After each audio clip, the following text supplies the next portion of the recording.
Hello मेरे प्यारे student. जो भी बच्चे क्लास 12th में हैं और 2025 में जिनका भी मैथमेटिक्स का एग्ज़ाम है, उनके लिए 5 महत्वपूर्ण क्वेश्चन जो 2025 के पॉइंट ऑफ व्यू से इम्पोर्टेंट है। ये 5 क्वेश्चन मतलब पैटर्न होते हैं यूपी बोर्ड के। ये हर साल पूछे जाते हैं। जिन बच्चों को भी लगता है कि कौन कौन से क्वेश्चन पढ़ने चाहिए या लगाना चाहिए, उनके लिए 5 महत्वपूर्ण अति महत्वपूर्ण प्रश्न 2025 जो उनके एग्ज़ाम के पॉइंट ऑफ व्यू से बहुत ज़्यादा इंपॉर्टेंट है। तो पहला क्वेश्चन आपको दिख ही रहा होगा। पहला क्वेश्चन क्या है? Tan inverse Y minus X D Y is equal to 1+y² dx का हल ज्ञात कीजिए। ये जो क्वेश्चन है ये 2024 के भी बोर्ड एग्ज़ाम में आया हुआ था और 2024 के बोर्ड एग्ज़ाम में ये आया था 5 नंबर का क्वेश्चन। तो इसे मिस नहीं करना है, इसे लगा कर ही जाना है 2025 के एग्ज़ाम के लिए। ठीक है, तो क्वेश्चन को सॉल्व करते हैं। धीरे धीरे क्वेश्चन को सॉल्व करते हैं कि हमें क्या है। हमें दिया हुआ है tan inverse Y minus X D Y is equal to 1+y² dx। पहले क्वेश्चन को सॉल्व करने का सबसे बेहतर तरीका होता है जो हमको दिया होता है उसको लिख लेते हैं। तो हमने लिख लिया, अब इसको सॉल्व करते हैं। क्या देखो, tan inverse Y minus X upon 1+y² is equal to D X upon D Y, यानी कि जो ये डी वाई था ये वाला, ये हमने इसके पास भेज दिया, डी एक्स के नीचे भेज दिया, और ये 1+y² ये इसके नीचे आ गया, यानी कि tan inverse Y minus X upon 1+y² is equal to क्या हो गया? D X upon D Y. ठीक है, अब D X upon D Y हो गया।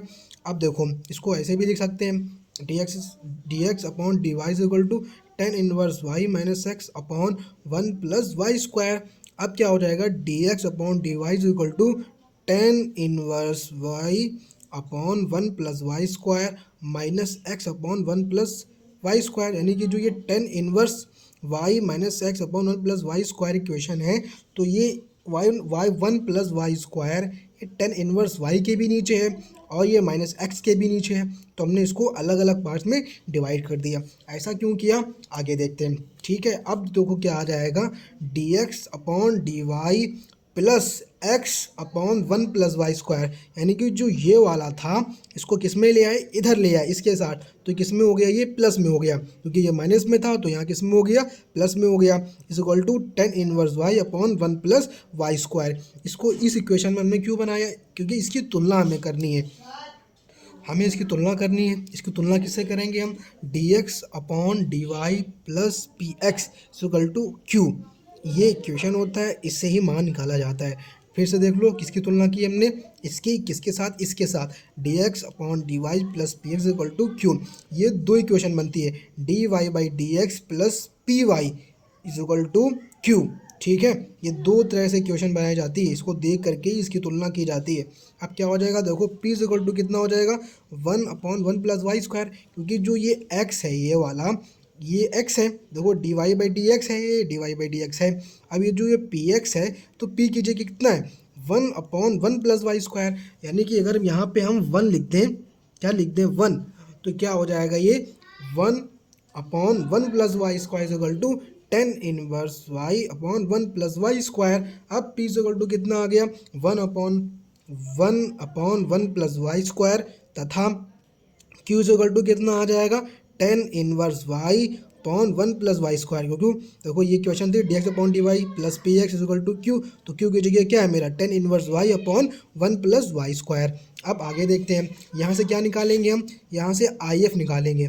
आई एफ इज इक्वल टू होता है ई की power integration P D Y, e उसमें पावर में लगाते हैं तो क्या हो जाएगा? E integration 1/1+y² D Y. अब हमको ये पता है क्या कि ई की power e integration 1/1+y² D Y, ये जो ये 1/1+y² है ये किसका इंटीग्रेशन होता है? टेन इनवर्स वाई का। अगर यहाँ पे वाई की जगह एक्स होता तो 1+x² हो जाता, तो किसका बनता? टेन इनवर्स एक्स का। ठीक है, तो यहाँ पे वाई था तो ये किसका बनेगा? ई की पावर टेन इनवर्स वाई। ये मेरा आई एफ निकल आया। अब जब आई एफ निकल आया तो समझ लो आधा क्वेश्चन मेरा सॉल्व हो गया। क्या हो गया? आधा क्वेश्चन सॉल्व हो गया। अब इसको आगे देखते हैं। देखो एक्स आगे सॉल्व करते हैं कि X dot I F is equal to Q dot I F D Y plus C, यही क्वेश्चन होता है। अब जो ये हमारी इक्वेशन यानी कि जो ये वाला मेरा फॉर्मूला है, इसमें हम क्या करेंगे, वैल्यू पुटिंग करेंगे। अब जो हमने निकाली थी आई कितना निकाला, ई की पावर 10 इनवर्स वाई, तो एक्स डॉट ई की power 10 inverse Y is equal to integration 10 inverse Y upon 1 plus Y square into e की power 10 inverse y d Y plus c. ठीक है, ये हमने इसमें वैल्यू पुटिंग कर दिया। अब आगे देखते हैं। अब मैंने क्या किया कि माना t is equal to 10 inverse Y. अब यहाँ हमने लेट कर लिया कि t इज इक्वल टू क्या है, 10 इनवर्स वाई। तो अब t का इंटीग्रेशन डिफ्रेंशिएशन करेंगे तो क्या हो जाएगा, D T upon D Y is equal to 1 upon 1 plus Y square. हमने यहाँ पे डी वाई क्यों किया, वाई के सापेक्ष इंटीग्रेशन क्यों किया, क्योंकि ये 10 इनवर्स वाई था, इसलिए हमने वाई के सापेक्ष किया है। यानी कि हो गया D T upon D Y is equal to 1 upon 1 plus Y square. अब आगे देखते हैं, तो D T is equal to क्या हो जाएगा, 1 upon 1 plus Y square into D Y. यानी कि ये डी वाई यहाँ पे किस में था, डिवाइड में था, भाग में था, तो उसमें किस में हो जाएगा, मल्टीप्लाई में हो जाएगा। अब देखिए क्या क्या होता है, एक्स डॉट ई की power 10 inverse Y is equal to integration 10 inverse Y upon 1 plus Y square into e की power 10 inverse y d Y plus c. ये जो मेरा जो इक्वेशन था, अब हमने अब 10 इनवर्स वाई की जगह क्या करेंगे, टी रख देंगे। तो क्या हो जाएगा, एक्स ई की power 10 inverse Y is equal to T dot ई की पावर टी, यहाँ पे टी हो गया। ठीक है, और 1 अपॉन 1 प्लस वाई स्क्वायर की जगह क्या है, डी टी। ठीक है, यहाँ पे क्या हो जाएगा, डी टी। देखो D T is equal to क्या था, 1 upon 1 plus Y square D Y. तो हमने यहाँ रख दिया, क्या रख दिया, टी डॉट ई की power t d t plus सी।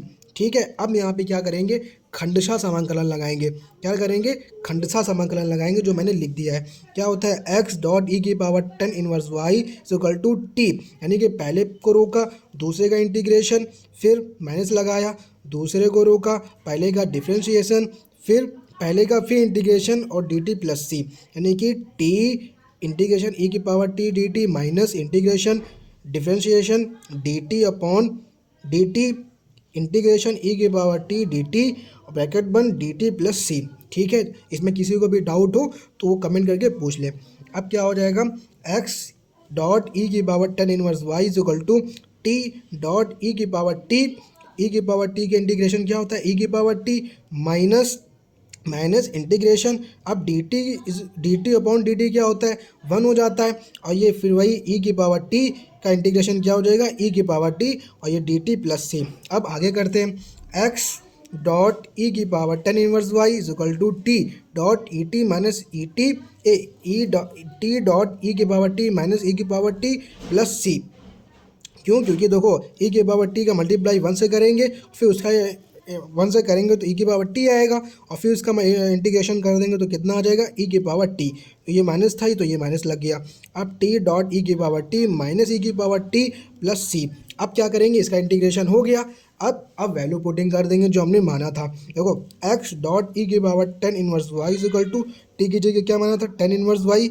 अब डॉट ई की पावर टी, ई की पावर टी है यहाँ पर, तो ई की पावर 10 इनवर्स वाई माइनस ई की पावर 10 इनवर्स वाई प्लस सी। अब एक्स इज इक्वल टू कितना आ जाएगा, 10 inverse Y minus 1 plus c E minus 10 inverse Y. ये सॉल्व हो गया, ये हमें आंसर है ये मेरा। ठीक है, किसी को भी इसको सॉल्व करने में दिक्कत हो तो हम बताना, उसको अलग सी वीडियो डाल के सॉल्व कर देंगे। ये एक्स इक्वल टू हो जाएगा 10 इनवर्स वाई। देखो सिंपल सी बात है कि देखो ये एक्स डॉट ई की पावर 10 इनवर्स वाई, जिसके एक्स के साथ कितने में, मल्टीप्लाई में, गुणे में, तो ये इधर से आकर के इनके सम में क्या होगा, डिवाइड में होगा। अब देखो सबके नीचे डिवाइड कर देंगे। अब देखो ये ई की पावर 10 इनवर्स वाई कॉमन ले लेंगे इन दोनों में से, तो यहाँ क्या बचेगा, 10 इनवर्स वाई माइनस 1, क्या बचेगा, माइनस 1 प्लस सी। तो अब क्या हो जाएगा, ई की पावर 10 इनवर्स वाई से कट जाएगा, तो क्या हो जाएगा, x equal to 10 inverse Y minus 1 plus c e की पावर माइनस 10 इनवर्स वाई। देखो जब इसके नीचे था, नीचे सी के भी नीचे भी तो 10 इनवर्स वाई आएगा, तो नीचे से ऊपर जब जाएगा तो क्या हो जाएगा, माइनस 10 इनवर्स वाई। यही हमें क्या करना था, सॉल्व करना था। अब नेक्स्ट क्वेश्चन देख लेते हैं। दूसरा जो क्वेश्चन है वो मेरा प्रोबेबिलिटी से है, यानी कि प्रायिकता से है। ये मोस्ट इम्पोर्टेंट क्वेश्चन है।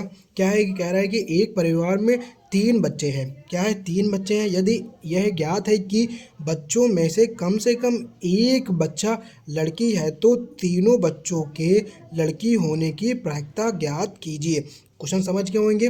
ठीक है, यानी कि एक परिवार है, उसमें से कम परिवार में कम से कम एक बच्चे की लड़की होने की प्रायिकता, यानी कि 3 बच्चे हैं उनमें से एक बच्चे की लड़की होने की प्रायिकता बताइए। तो माना, अब हल करते हैं, माना बी लड़के को तथा जी लड़की को निरूपित करता है, मतलब दिखाता है, तब हमारे ऑटो कम्स क्या होंगे, S equal to boys boys boys, यानी कि तीनों लड़के, 2 लड़के, 1 लड़की, 1 लड़का, फिर 1 लड़की, फिर 1 लड़का, फिर क्या 1 लड़की, फिर दोनों लड़के, फिर क्या हो जाएगा 1 लड़का, 2 लड़कियाँ, यानी कि फिर उसके बाद क्या हो जाएगा 1 लड़की, दूसरा लड़का, फिर तीसरी लड़की, फिर क्या हो जाएगा दूसरी लड़की, मतलब 2 लड़कियाँ, 1 लड़की, 2 लड़कियाँ, 1 लड़का, फिर क्या तीनों लड़कियाँ। ठीक है, बार बार लड़के और लड़की बोलने में थोड़ा सा लकड़ी लकड़ी निकल रहा है। ठीक है, अब देखते हैं भाई दबे, माना ई तीनों बच्चे लड़की है। ठीक है, माना तीनों बच्चे क्या है, ई क्या है, माना तीनों बच्चे लड़की हैं, ये हमने ई मान लिया। अब एफ क्या माना, बच्चों में से कम एक बच्चा लड़की है, क्योंकि हमें इसकी प्रायिकता निकालनी है और इसकी भी निकालनी है। ठीक है, अब देखो तब ई इज इक्वल टू क्या हो जाएगा, तीनों बच्चे लड़की हैं तो जी जी, यानी कि एक ही बार होगा ये वाला। ठीक है, और ये टोटल कितने हैं, ये टोटल 8 है, 1 2 3 4 5 6 7 8, तो हमारे टोटल ऑटो कम्स कितने हैं, 8 हैं। ठीक है, अब एफ इज इक्वल टू कितना हो जाएगा, कम से कम एक लड़की हो, तो देखो इसमें भी एक है, इसमें भी एक है, इसमें भी एक है, और इसमें भी एक ही है, कम से कम एक बच्चा तो होना ही चाहिए, तो एक तो है, इसमें भी एक है, इसमें भी एक है, और इसमें भी एक है। टोटल कितने हो जाएंगे, 1 2 3 4 5 6 7। ठीक है, अब इसलिए P F is equal to क्या हो जाएगा, 7/8। क्या हो जाएगा, 7/8, ये कम से कम एक लड़की होने की प्रायिकता है। अब इसलिए P F is equal to कितना हो गया, 7/8। अब यहाँ से E union A F is equal to 1/8, तो इसलिए क्या हो जाएगा, P E upon F is equal to P E F upon P F is equal to 1/8/7/8। अब देखो ये 8 जो 8 है कट जाएगा, 8 से कट जाएगा, तो कितना हो जाएगा 1/7। तो ये मेरे दोनों आंसर हैं। ठीक है, अब हम तीसरा क्वेश्चन देख लेते हैं। क्या है कि सिद्ध कीजिए कि दूसरी वेक्टर ए और वेक्टर बी के लिए सदैव mod of vector A dot mod of vector b greater than और इक्वल मॉड ऑफ वेक्टर ए और मॉड ऑफ वेक्टर बी होता है। ये 2024 के भी बोर्ड एग्जाम में आया था क्वेश्चन। ठीक है, इसलिए 2025 के भी पॉइंट ऑफ व्यू से बहुत इंपॉर्टेंट है। तो हल करते हैं। देखो सबसे मेन चीज़ क्या है, ये है जो हमने लिखा है, सबसे मेन चीज़ यही है। ठीक है, इससे क्या पता चलता है कि तुम क्या दिखाना चाह रहे हो, इस क्वेश्चन को सॉल्व करने के लिए एग्जामिनर को तुम क्या दिखाना चाह रहे हो। तो लिखा है, दी हुई असमीका सहज रूप में स्पष्ट है यदि vector A is equal to vector 0 अथवा vector B is equal to vector 0, तब वास्तव में इस स्थिति में हम पाते हैं कि mod of vector A dot vector B is equal to 0 is equal to mod of vector ए और मॉड ऑफ वेक्टर बी। अब हम फिगर देख लेते हैं। फिगर क्या, हमने एक ट्रायंगल बना लिया है ए बी सी। ठीक है, ए बी सी का हमने क्या बना लिया है, एक ट्रायंगल बना लिया है, जिसमें से ए बी कितनी है, वेक्टर ए है, और बी सी कितनी है, वेक्टर बी है।